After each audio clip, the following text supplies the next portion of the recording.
Hello, everyone. Welcome to this bonus episode of A Garden a Day. Each Friday in October, I will be bringing you a ghost story. I do hope you enjoy today's episode and will join me here next Friday for another spooky tale. If you fear you might forget, might I ask you to subscribe or follow this podcast. That way you will be notified when the next story arrives at your podcast player.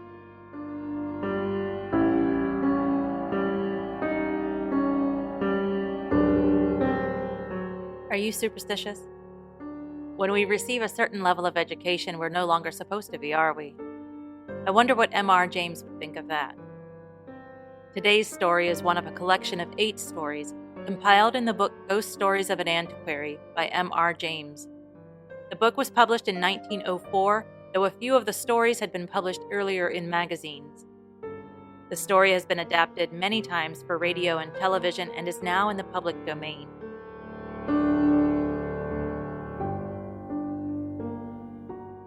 Montague Rhodes James was a medievalist scholar and author, born in Kent in southeast England in 1862. He served as Provost of King's College, Cambridge, and of Eton College, as well as Vice-Chancellor of the University of Cambridge, but he is most remembered for his writings, specifically his ghost stories. James is known as the father of folk horror, by combining elements of ancient folklore with rural settings known to his readers. He brought realism into his stories, always setting his stories in places familiar to his audience: an English village, a seaside town, or a country estate. His stories also most often involved a gentleman scholar, someone who was a bit naive, perhaps. And his stories also often included a relic from the past, either a book or an object that attracts the supernatural or divines an unexpected result. In his own words, James believed a story must put the reader into the position of saying to himself, "If I'm not very careful, something of this kind may happen to me." I've chosen to read The Ash Tree from Ghost Stories of an Antiquary for our first bonus episode. Let's begin.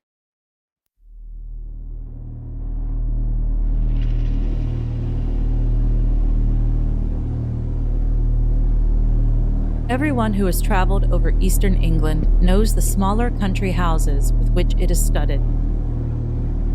The rather dank little buildings, usually in the Italian style, surrounded with parks of some 80 to 100 acres.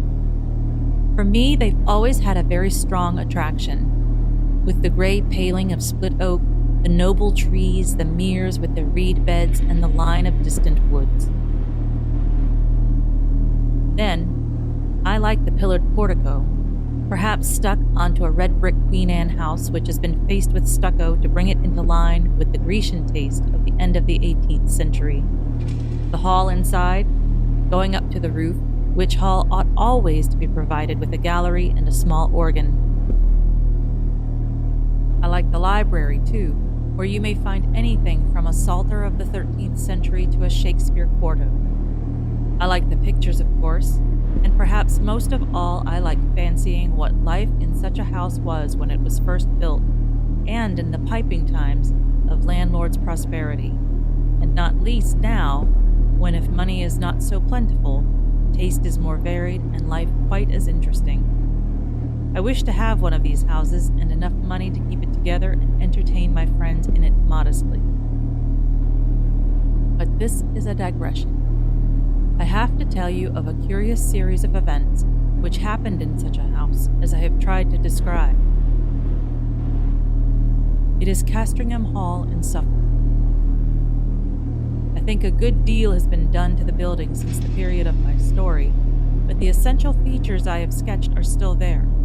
Italian portico, square block of white house, older inside than out, park with fringe of woods and mere. The one feature that marked out the house from a score of others is gone. As you looked at it from the park, you saw on the right a great old ash tree growing within half a dozen yards of the wall, and almost or quite touching the building with its branches. I I suppose it had stood there ever since Castringham ceased to be a fortified place, and since the moat was filled in and the Elizabethan dwelling house built. At any rate, it had well nigh attained its full dimensions in the year 1690. In that year, the district in which the hall is situated was the scene of a number of witch trials. It will be long, I think, before we arrive at a just estimate of the amount of solid reason, if there was any, which lay at the root of the universal fear of witches in old times. Whether the persons accused of this offense really did imagine that they were possessed of unusual power of any kind, or whether they had the will at least, if not the power, of doing mischief to their neighbors, or whether all the confessions, of which there were so many, were extorted by the mere cruelty of the witch-finders. These are questions which are not, I fancy, yet solved, and the present narrative gives me pause. I cannot altogether sweep it away as mere invention. The listener must judge for himself.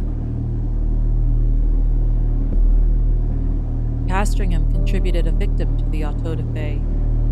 Mrs. Mothersole was her name, and she differed from the ordinary run of village witches only in being rather better off and in a more influential position. Efforts were made to save her by several reputable farmers of the parish. They did their best to testify to her character, and showed considerable anxiety as to the verdict of the jury. But what seems to have been fatal to the woman was the evidence of the then proprietor of Castringham Hall, Sir Matthew Fell.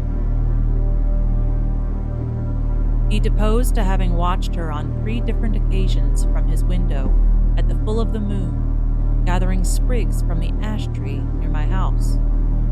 She had climbed into the branches, clad only in her shift, and was cutting off small twigs with a peculiarly curved knife, and as she did so, she seemed to be talking to herself. On each occasion, Sir Matthew had done his best to capture the woman, but she had always taken alarm at some accidental noise he had made, and all he could see when he got down to the garden was a hare running across the path in the direction of the village. On the 3rd night, he had been at the pains to follow at his best speed and had gone straight to Mrs. Mothersole's house. But he had had to wait a quarter of an hour battering at her door, and then she had come out very cross and apparently very sleepy, as if just out of bed, and he had no good explanation to offer of his visit. Mainly on this evidence, though there was much more of a less striking and unusual kind from other parishioners, Mrs. Mothersole was found guilty and condemned to die. She was hanged a week after the trial, with 5 or 6 more unhappy creatures at Bury St. Edmunds. Sir Matthew Fell, then deputy sheriff, was present at the execution. It was a damp, drizzly March morning when the cart made its way up the rough grass hill outside Northgate, where the gallows stood. The other victims were apathetic or broken down with misery, but Mrs. Mothersole was, as in life so in death, of a very different temper. Her poisonous rage, as a reporter of the time puts it, did so work upon the bystanders, yea, even upon the hangman, that it was constantly affirmed of all that saw her that she presented the living aspect of a mad devil.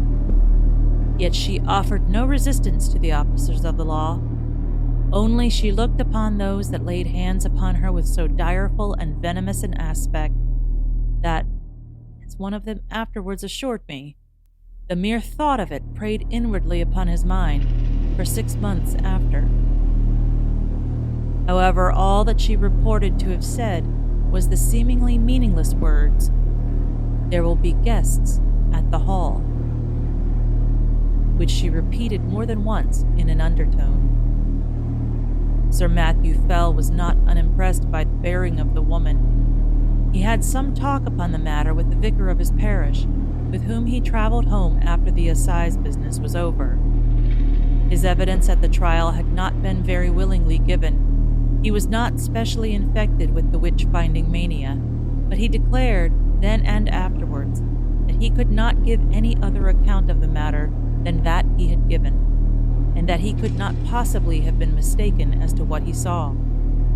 The whole transaction had been repugnant to him, for he was a man who liked to be on pleasant terms with those about him.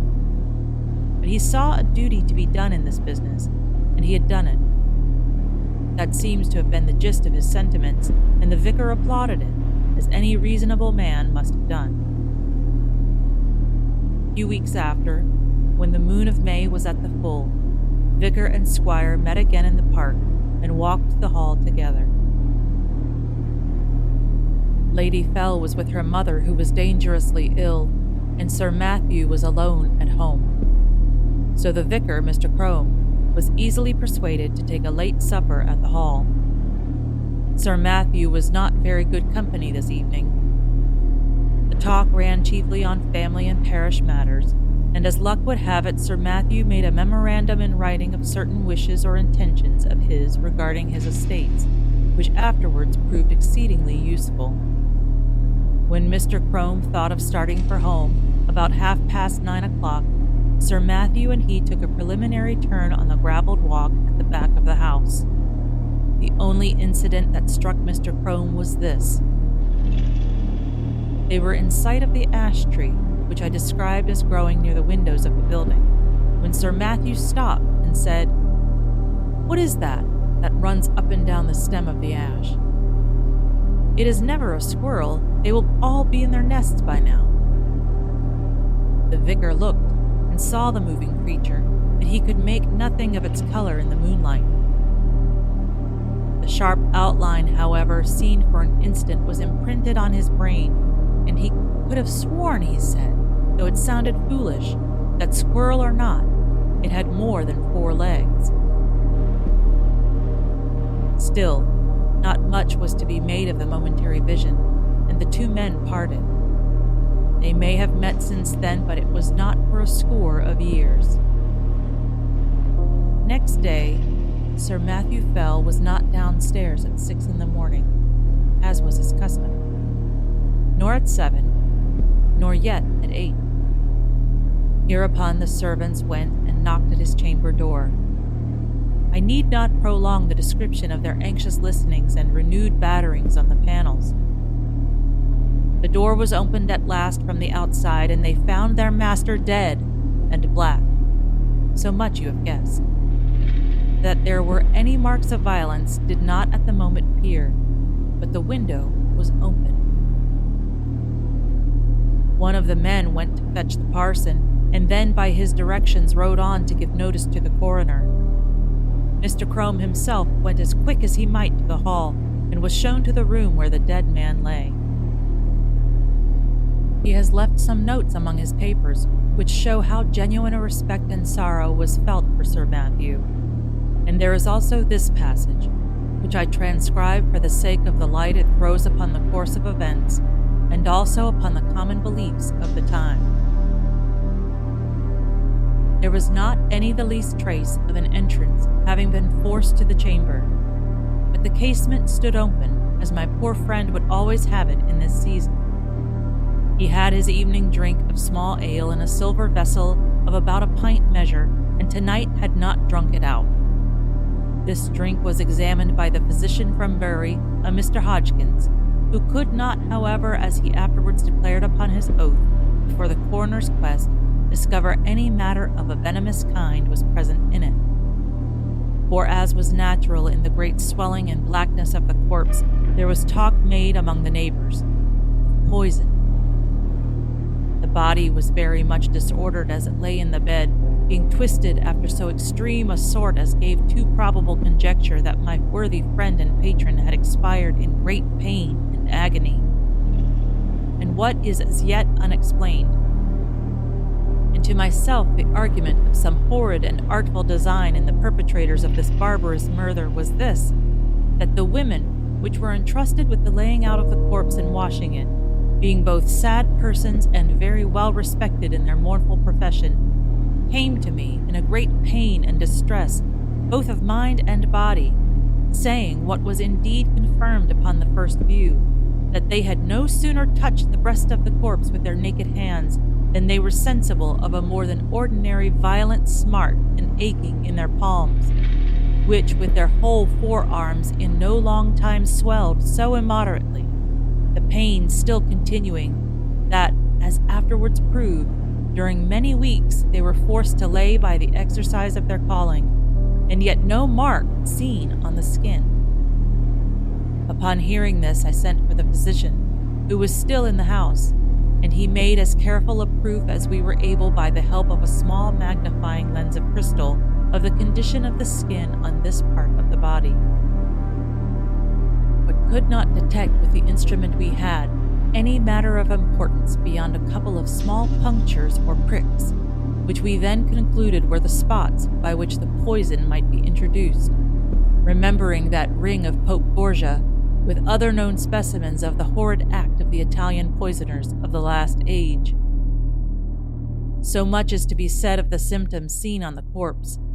As to what I am to add, it is merely my own experiment, and to be left to posterity to judge whether there be anything of value therein. There was on the table by the bedside a Bible of the small size, in which my friend, punctual as in matters of less moment, so in this more weighty one, used nightly, and upon his first rising, to read a set portion. And I, taking it up, not without a tear duly paid to him, which from the study of this poorer adumbration was now passed to the contemplation of its great original, it came into my thoughts, as at such moments of helplessness we are prone to catch at any the least glimmer that makes promise of light, to make trial of that old and by many accounted superstitious practice of drawing the sorts, of which a principal instance, in the case of his late Sacred Majesty the Blessed Martyr King Charles and my Lord Falkland,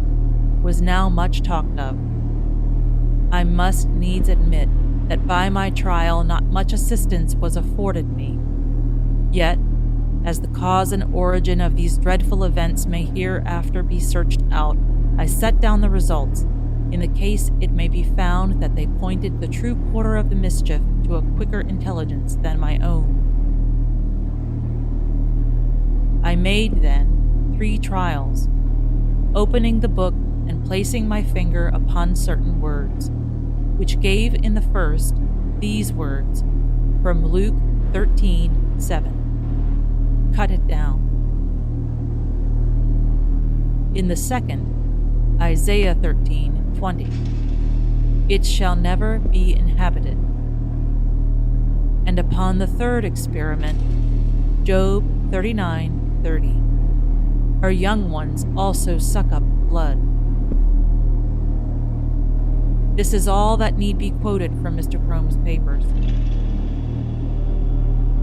Sir Matthew Fell was duly coffined and laid into the earth, and his funeral sermon, preached by Mr. Crome on the following Sunday, has been printed under the title of The Unsearchable Way, or England's Danger and the Malicious Dealings of Antichrist, it being the vicar's view, as well as that most commonly held in the neighborhood, that the squire was the victim of a recrudescence of the popish plot. His son, Sir Matthew II, succeeded to the title and estates, and so ends the first act of the Castringham tragedy. It is to be mentioned, though the fact is not surprising, that the new baronet did not occupy the room in which his father had died, nor indeed was it slept in by anyone but an occasional visitor during the whole of his occupation.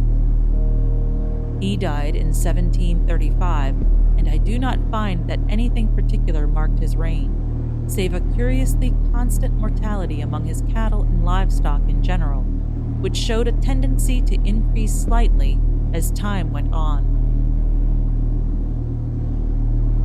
Those who are interested in the details will find a statistical account in a letter to the Gentleman's Magazine of 1772, which draws the facts from the baronet's own papers. He put an end to it at last by a very simple expedient, that of shutting up all his beasts in sheds at night, and keeping no sheep in his park, for he had noticed that nothing was ever attacked that spent the night indoors. After that, the disorder confined itself to wild birds and beasts of chase. But as we have no good account of the symptoms, and as all-night watching was quite unproductive of any clue, I do not dwell on what the Suffolk farmers called the Castringham sickness. The second Sir Matthew died in 1735, as I said, and was duly succeeded by his son, Sir Richard. It was in his time that the great family pew was built on the north side of the parish church. So large were the squire's ideas that several of the graves on that unhallowed side of the building had to be disturbed to satisfy his requirements. Among them was that of Mrs. Mothersole, the position of which was accurately known, thanks to a note on a plan of the church and yard, both made by Mr. Crone. A certain amount of interest was excited in the village when it was known that the famous witch, who was still remembered by a few, was to be exhumed, and the feeling of surprise and indeed disquiet was very strong when it was found that though her coffin was fairly sound and unbroken, there was no trace whatever inside it of body, bones, or dust. Indeed, it is a curious phenomenon, for at the time of her burying, no such things were dreamt of as resurrection men, and it is difficult to conceive any rational motive for stealing a body otherwise than for the uses of the dissecting room.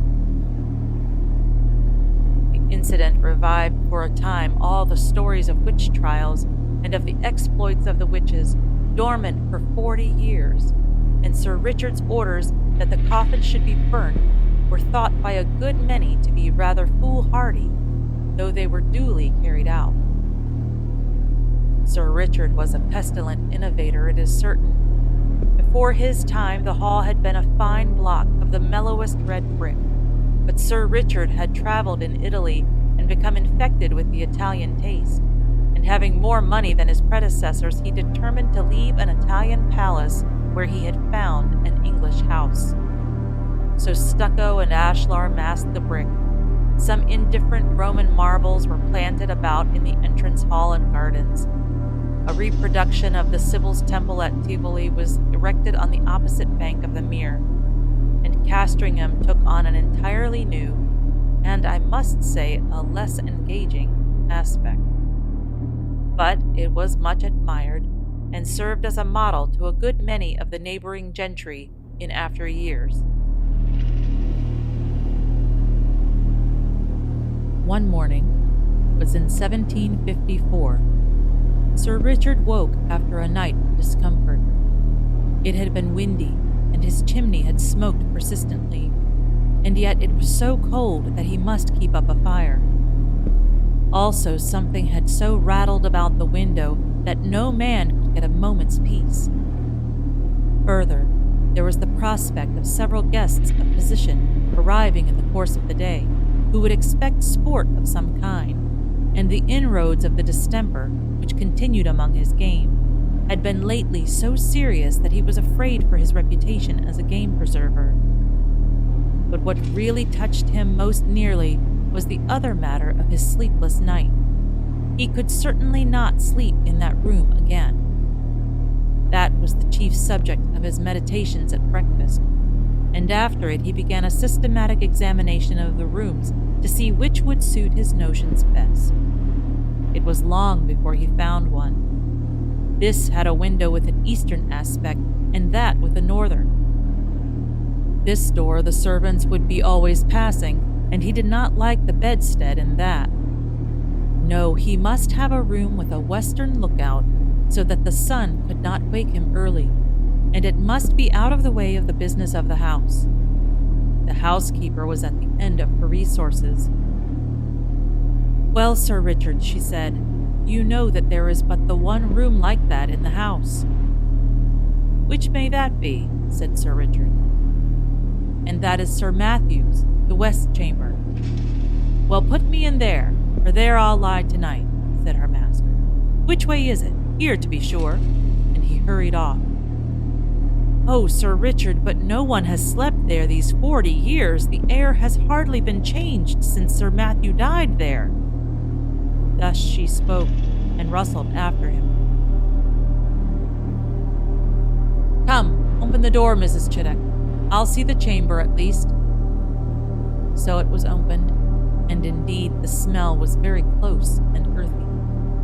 Sir Richard crossed to the window, and impatiently, as was his wont, threw the shutters back and flung open the casement. For this end of the house was one which the alterations had barely touched, grown up as it was with the great ash tree, and being otherwise concealed from view. "Air it, Mrs. Chittock, all day, and move my bed furniture in the afternoon. Put the Bishop of Kilmore in my old room." "Pray, Sir Richard," said a new voice, breaking in on this speech, "might I have the favor of a moment's interview?" Sir Richard turned round and saw a man in black in the doorway, who bowed. "I must ask your indulgence for this intrusion, Sir Richard.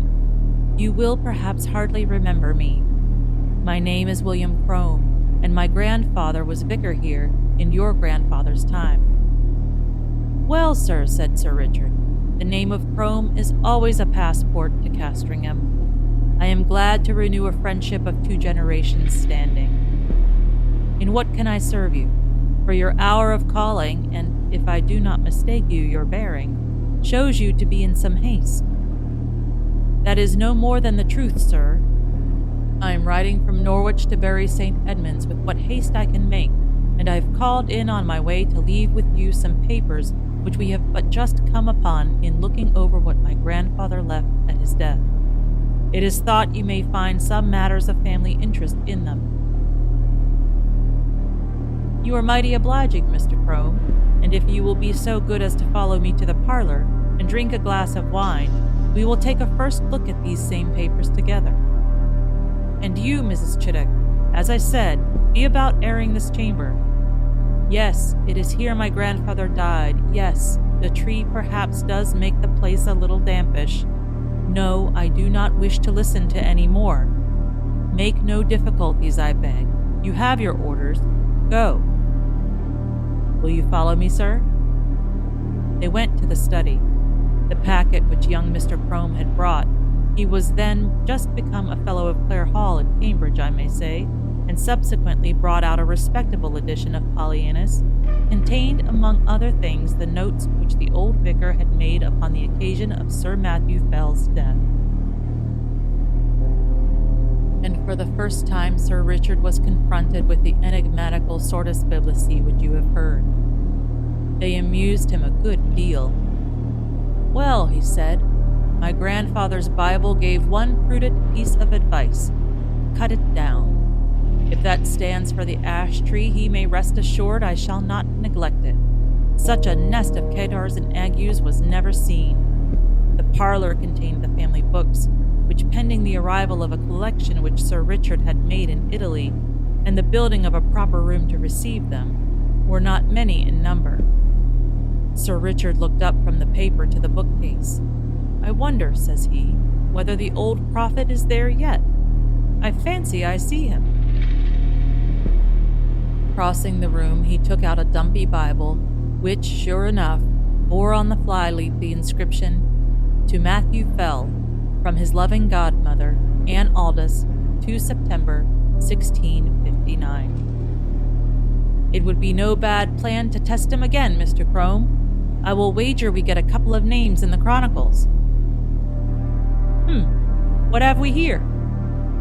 "Thou shalt seek me in the morning, and I shall not be." Well, well, your grandfather would have made a fine omen of that, eh? No more prophets for me. They are all in a tale. And now, Mr. Crome, I am infinitely obliged to you for your packet. You will, I fear, be impatient to get on. Pray allow me another glass." So with offers of hospitality, which were genuinely meant, for Sir Richard thought well of the young man's address and manner, they parted. In the afternoon came the guests, the Bishop of Kilmore, Lady Mary Hervey, Sir William Kentfield, etc. Dinner at 5, wine, cards, supper, and dispersal to bed. Next morning, Sir Richard is disinclined to take his gun with the rest. He talks with the Bishop of Kilmore. This prelate, unlike a good many of the Irish bishops of his day, had visited his see, and indeed resided there for some considerable time. This morning, as the two were walking along the terrace and talking over the alterations and improvements in the house, the bishop said, pointing to the window of the west room, "You could never get one of my Irish flock to occupy that room, Sir Richard." "Why is that, my lord? It is in fact my own." "Well, our Irish peasantry will always have it that it brings the worst of luck to sleep near an ash tree, and you have a fine growth of ash not 2 yards from your chamber window. Perhaps," the bishop went on with a smile, "it has given you a touch of its quality already, for you do not seem, if I may say it, so much the fresher for your night's rest as your friends would like to see you." "That or something else, it is true, cost me my sleep from 12 to 4, my lord. But the tree is to come down tomorrow, so I shall not hear much more from it." "I applaud your determination. It can hardly be wholesome to have the air you breathe strained, as it were, through all that leafage." "Your lordship is right there, I think, but I had not my window open last night. It was rather the noise that went on, no doubt from the twigs sweeping the glass, that kept me open-eyed." "I think that can hardly be, Sir Richard. Here, you see it from this point. None of these nearest branches even can touch your casement, unless there were a gale." "And there was none of that last night. They missed the panes by a foot." "No, sir, true." "What, then, will it be, I wonder, that scratched and rustled so? Ay, and covered the dust on my sill with lines and marks." At last they agreed that the rats must have come up through the ivy. That was the bishop's idea, and Sir Richard jumped at it. So the day passed quietly, and night came, and the party dispersed to their rooms and wished Sir Richard a better night. And now we are in his bedroom, with the light out and the squire in bed. The room is over the kitchen, and the night outside still and warm, so the window stands open. There is very little light about the bedstead, but there is a strange movement there. It seems as if Sir Richard were moving his head rapidly to and fro with only the slightest possible sound. And now you would guess, so deceptive in this half-darkness, that he had several heads, round and brownish, which move back and forward even as low as his chest. It is a horrible illusion. Is it nothing more? There! Something drops off the bed with a soft plump like a kitten, and is out of the window in a flash. Another, 4, and after that there is quiet again. "Thou shalt seek me in the morning, and I shall not be."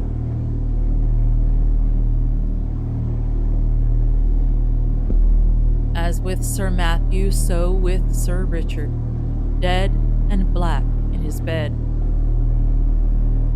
A pale and silent party of guests and servants gathered under the window when the news was known. Italian poisoners, popish emissaries, infected air. All these and more guesses were hazarded, and the Bishop of Kilmore looked at the tree, in the fork of whose lower boughs a white tomcat was crouching, looking down the hollow which years had gnawed in the trunk. It was watching something inside the tree with great interest. Suddenly it got up and craned over the hole. Then a bit of the edge on which it stood gave way, and it went slithering in. Everyone looked up at the noise of the fall. It is known to most of us that a cat can cry, but few of us have heard, I hope, such a yell as came out of the trunk of the great ash. 2 or 3 screams there were, the witnesses are not sure which, and then a slight and muffled noise of some commotion or struggling was all that came. but Lady Mary Hervey fainted outright, and the housekeeper stopped her ears and fled till she fell on the terrace. The Bishop of Kilmore and Sir William Kentfield stayed, yet even they were daunted, though it was only at the cry of a cat, and Sir William swallowed once or twice before he could say, "There is something more than we know of in that tree, my lord. I am for an instant search."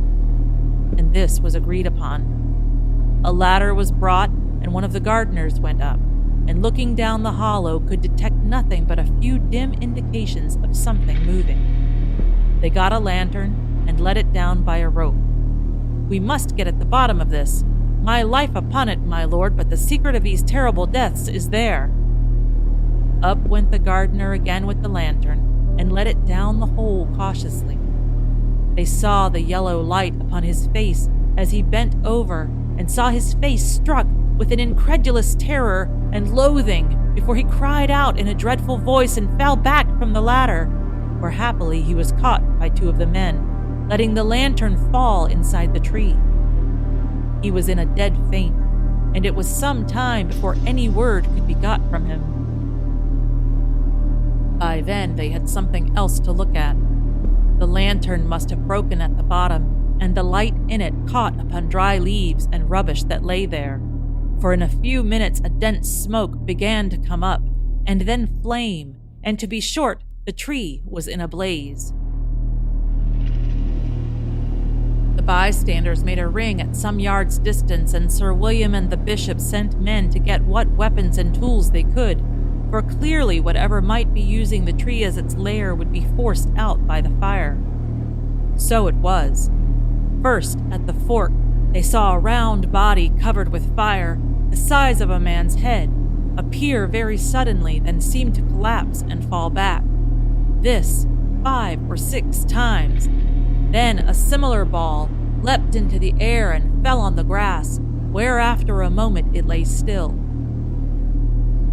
The bishop went as near as he dared to it and saw, what but the remains of an enormous spider, veinous and seared.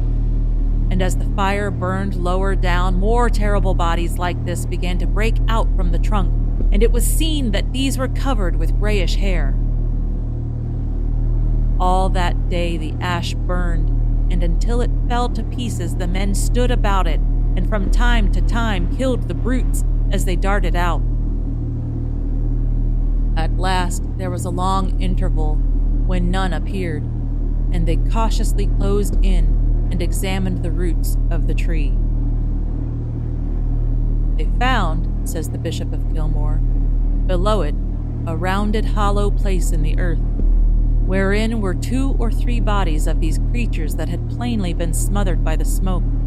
And what is to me more curious, at the side of this den, against the wall, was crouching the anatomy or skeleton of a human being, with the skin dried upon the bones, having some remains of black hair, which was pronounced by those that examined it to be undoubtedly the body of a woman, and clearly dead for a period of 50 years.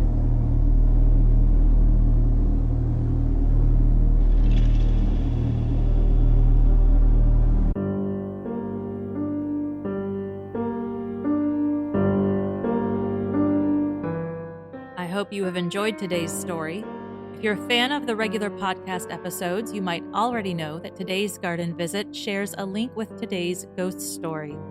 If you haven't listened yet, give it a go. The episode is already waiting for you. I've included a link to Bookshop in the notes, along with links to our websites, so I hope you take a look at the notes too. Join us here next Friday for another spooky tale. See you then.